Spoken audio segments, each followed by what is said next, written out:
Sir Bened Vaughn. Bened grinned, savouring the sound of the words.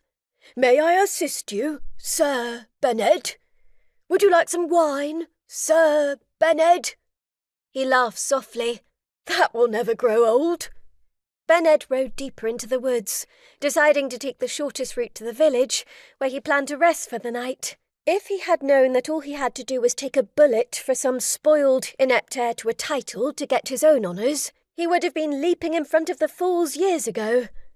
Even the few times he had been hired to watch over some young gentryman, he had never considered the possibility that he could end up with more than just a very decent wage for the work. Then again, the previous gentry lads he had watched over had not been as dim-witted or reckless as this last one.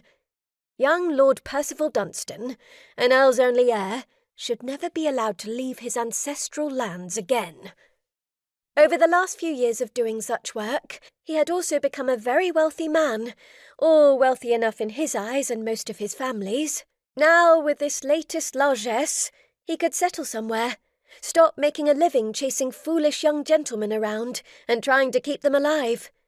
It would please his mother beyond words.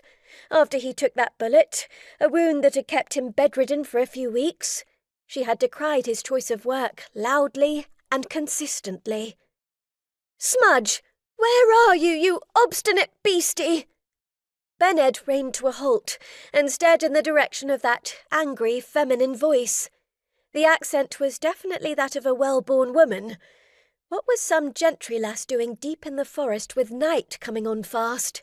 Aside from making a lot of noise, he thought, as he heard a loud thrashing around in bushes, followed by a faintly shocking litany of curses that would make a stable boy proud. He sensed no threat, so patiently waited for whoever was stomping through the woods calling for a horse, the same speckled grey mare he could see calmly grazing several yards away to his left. When a small, bedraggled woman stumbled out of the shadows of the thick trees, Bened actually caught his breath, surprised by the sight of her as well as his reaction.